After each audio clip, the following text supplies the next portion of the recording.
نحمده ونصلي على رسوله الكريم أما بعد فأعوذ بالله من الشيطان الرجيم بسم الله الرحمن الرحيم إنما يخشى الله من عباده العلماء إن الله عزيز غفور وقال النبي صلى الله عليه وسلم العلماء ورثة الأنبياء أو كما قال النبي صلی اللہ علیہ وسلم۔ انتہائی واجب الاحترام میرے بھائیوں، بزرگوں اور دوستوں، آج بروز جمعرات 23 فروری بمقام احمد ٹول خانپور کی سرزمین پر یہ بہت بڑا سیمینار سجایا گیا ہے، جس کے اندر مختلف جید علماء کرام اپنے اپنے خیالات کا اظہار فرمائیں گے۔ اللہ تبارک و تعالی سے دعا ہے کہ اللہ پاک مجھے حق سچ بیان کرنے کی توفیق عطا فرمائے اور اپنے علماء اکابرین کے نقش قدم پر چلنے کی بھی توفیق عطا فرمائے۔ میرے دوستو، امام شیخ و تفسیر حضرت مولانا احمد علی لاہوری رحمۃ اللہ علیہ کی پیدائش 2 رمضان المبارک بروز جمعۃ المبارک کے دن ہوئی۔ گجرانوالہ کے قصبے ضلع کانگڑ میں ہوئی آپ کی پیدائش، اور آپ نے ابتدائی تعلیم قرآن پاک کی تعلیم آپ نے اپنی والدہ محترمہ سے حاصل کی۔ پھر اپنے اسی قصبے سے 1 میل کے فاصلے پر کوٹ سعد نامی قصبے میں سکول کی تعلیم شروع کی۔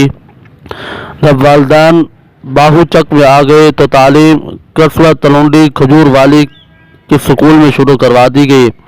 بعد کے اندر آپ نے مولانا عبدالحق مرحوم خطیب گجرانوالہ کی یہاں داخل کیے گئے، جہاں پر آپ نے عربی کی تعلیم بھی حاصل کی اور فارسی کی تعلیم بھی حاصل کی، اور آپ کے والدین نے آپ کو پیدائش سے قبل ہی آپ کو دین اسلام کے لیے وقف کر رکھا تھا۔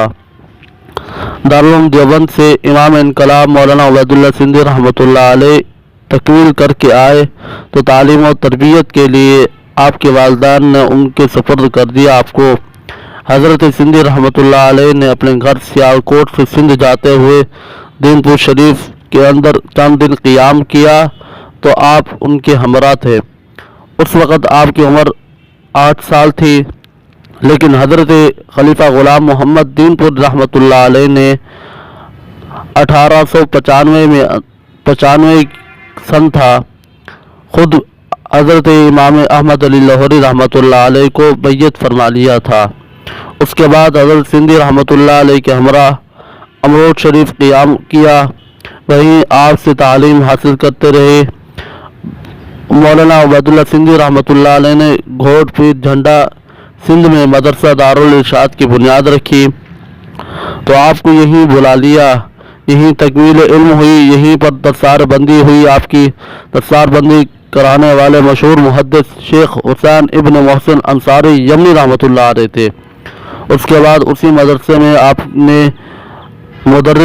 مدرسی تدریس شروع کر دی، آگے پڑھانا شروع کر دیا۔ یہیں پر پہلی شادی امام انقلاب مولانا عبید اللہ سندھی رحمۃ اللہ علیہ کی صاحبزادی سے ہوئی۔ 1 سال کے بعد حسن نامی بچہ پیدا ہوا، لیکن 7 دن کے بعد وہ بچہ بھی انتقال کر گیا اور دوسرے دن آپ کی اہلیہ بھی انتقال کر گئی۔ دارالعلوم دیوبند کی مسجد میں حضرت شیخ الہند مولانا محمود الحسن دیوبندی رحمۃ اللہ علیہ نے آپ کا دوسرا نکاح مولانا ابو محمد احمد چکوالی کی صاحبزادی سے کیا۔ 1908 میں مولانا عبید اللہ سندھی رحمۃ اللہ علیہ نے ندارت دیوبند میں جا کر حضرت شیخ الہند کے حکم سے جمعیت الانصار بنائے، ساتھ ہی ندارت المعارف القرآنیہ کی داغ بیل ڈال دی۔ اسی عرصے میں گوٹ پیر جھنڈا کے مدرسے کے منتظم حضرت لاہوری تھے۔ بعد میں حضرت سندھی کے حکم سے نواب شاہ میں مدرسہ بنایا، یہاں بھی حضرت شیخ و تفسیر شریکی کار تھے۔ جب ندارت المعارف القرآنیہ دیوبند سے دلی منتقل ہوا تو حضرت شیخ الہند رحمۃ اللہ علیہ کی ایما پر ہی مولانا عبید اللہ سندھی نے آپ کو دلی بلا لیا۔ دلی کے کے قیام زمانہ میں مولانا عبیداللہ سندھی کے حکم سے 3 حضرات نے آگرہ کا تبلیغی سفر شروع کیا، جس کے اندر حضرت امام لاہوری رحمۃ اللہ علیہ بھی تھی۔ یہ سفر ہندوؤں کی شدی تحریک یعنی مسلمانوں کو مرتد کرنے کے خلاف انہیں اسلام پر قائم رکھنے کے لیے تھا، جس میں اللہ تبارک و تعالی نے بہت خوب برکت دی، بڑا دینی نفع ہوا اور ہزاروں کا ایمان سلامت رہا اور بچ گیا۔ اسی دور بعد علی گڑھ حضرات کی خواہش پر مولانا عبیداللہ سندھی نے آپ کو علی گڑھ بھیج دیا، لیکن صرف 1 ماہ قیام رہا۔ اس پورے عرصے میں امروز شریف اور دین پور شریف کی حاضری بھی ہوتی رہی، اور تکمیل اسباق کے بعد حضرت امروٹی رحمۃ اللہ علیہ نے اجازت بھی حضرت لاہوری کو مرحمت فرما دی تھی۔ بعد میں حضرت دین پوری رحمۃ اللہ علیہ نے بھی اجازت سے نوازا، اور مولانا عبدالہادی ہمارے بڑے حضرت نے صرف آپ کو ہی اجازت قرار دیا تھا۔ 1915 میں حضرت شیخ الہند رحمۃ اللہ علیہ نے مولانا عبیداللہ سندھی کو کابل روانہ کیا تو دلی کا سارا نظام آپ کے سپرد کر دیا۔ تحریک ریشمی رومال کے انکشاف کے بعد سب حضرات کے ساتھ آپ بھی گرفتار ہو گئے۔ اس گرفتاری کے دوران تفسیر قرآن کے عام مواصلات پولیس نے اپنے قبضے میں لے لی ہے، جس میں آپ کی سندات بھی تھیں۔ دلی سے گرفتار کر کے آپ کو کچھ عرصہ دلی حوالات میں رکھا، پھر شملہ لایا گیا، پھر شملہ سے لاہور لایا گیا اور تھانہ 9 لکھ کے حوالات میں رکھا گیا۔ یہاں سے جلندھر لے جایا گیا، پھر کچھ دن وہاں رکھ کر راہو جلندھر میں نظر بند کر دیا گیا۔ رہائی کے بعد آپ کو لاہور لایا گیا اور فیصلہ ہوا کہ دو ضامن 1,000 کی ضمانت دیں تو آپ لاہور رہ سکتے ہیں۔ حضرت لاہوری رحمۃ اللہ علیہ بڑے پریشان ہوئے۔ ضامن سوچتے رہے، یہ ضامن آپ کی اہلیہ کے چچا زاد بھائی مولانا حافظ ضیاء الدین ام فاضل تھے، جبکہ دوسرے ملک لال خان صاحب تھے، جن کا انتظام حافظ صاحب نے کیا تھا۔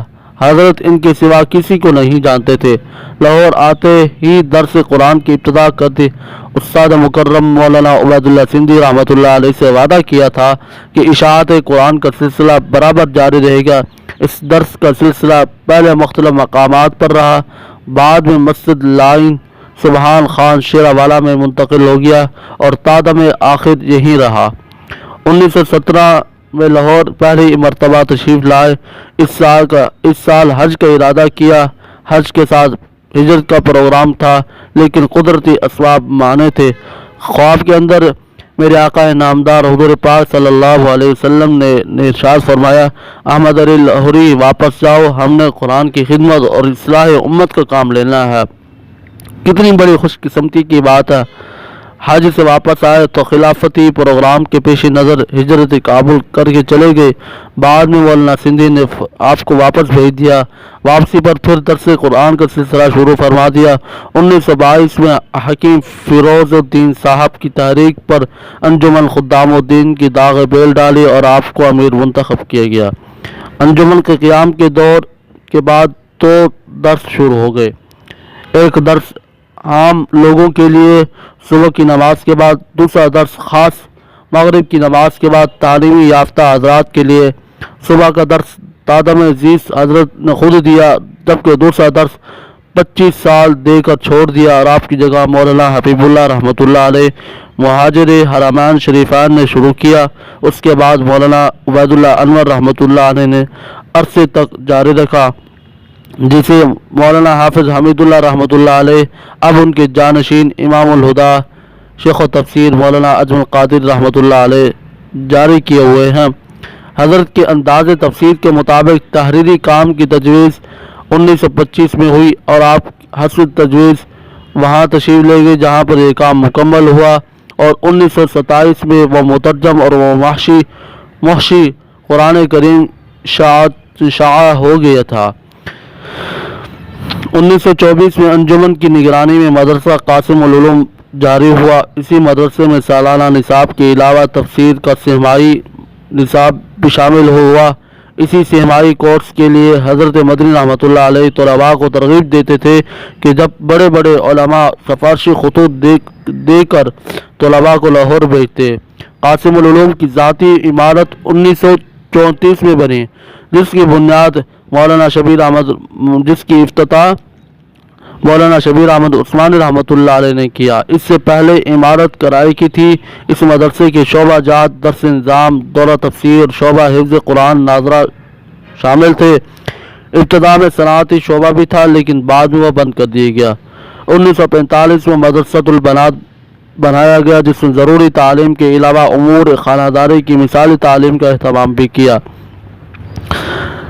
اور اس کے بعد امام لاہوری رحمۃ اللہ علیہ نے 1955 میں ہفت روزہ خدام الدین دین کی ابتدا ہوئی جس کا حلقہ ملک سے باہر بھی وسیع تھا اور اس سے خلق خدا کو بہت فائدہ ہوا۔ اور بیعت کا سلسلہ بڑھ جانے کے بعد آپ نے مدرسۃ القاسم العلوم کے زیر حصے میں مجلس ذکر شروع کر دی۔ نیز آپ زیر تربیت خدام الدین دین سے ہفتہ وار رپورٹ لکھنے کا فرماتے تاکہ اندازہ ہو سکے کہ کتنی ترقی ہوئی، اور حضرت کے خلفاء کی تعداد 24 تھی اس وقت۔ اور اسی دوران حضرت لاہوری رحمۃ اللہ علیہ نے تحریک خدام الدین کا بھی سلسلہ جاری رکھا، اور بہت سی تحریک کے اندر حضرت نے کام کیا۔ مجلس احرار کے اندر بھی شمولیت کی تھی حضرت لاہوری رحمۃ اللہ علیہ نے۔ منکرین حدیث کے خلاف بھی کام کیا، انبیاء اور صحابہ کے گستاخان کے خلاف بھی کام کیا، اور حضرت نے بہت سارے کارنامے سر انجام دیے۔ میرے دوستو، حضرت لاہوری رحمۃ اللہ علیہ کی وفات جمعۃ المبارک کے دن 9 بجے اپنے خالق کے حقیقی سے جا ملے تھے، اور جس وقت حضرت لاہوری رحمۃ اللہ علیہ کی وفات ہوئی نماز عشاء کا وقت تھا۔ نماز عشاء پڑھ رہے تھے، سجدہ تھا، سجدے کی حالت میں آپ کی وفات ہوئی، اور دن رمضان المبارک کی 17 تاریخ تھی، 23 فروری 1962 بروز جمعۃ المبارک کا دن شب جمعہ کا دن تھا، اور اپنے خالق کے حقیقی سے جا ملے۔ اور اللہ تبارک و تعالی سے دعا کہ اللہ پاک ہمیں بھی اپنے اکابرین کے نقش قدم پر صحیح معنوں میں چلنے کی توفیق عطا فرمائے۔ وآخر دعوانا ان الحمد للہ رب العالمین۔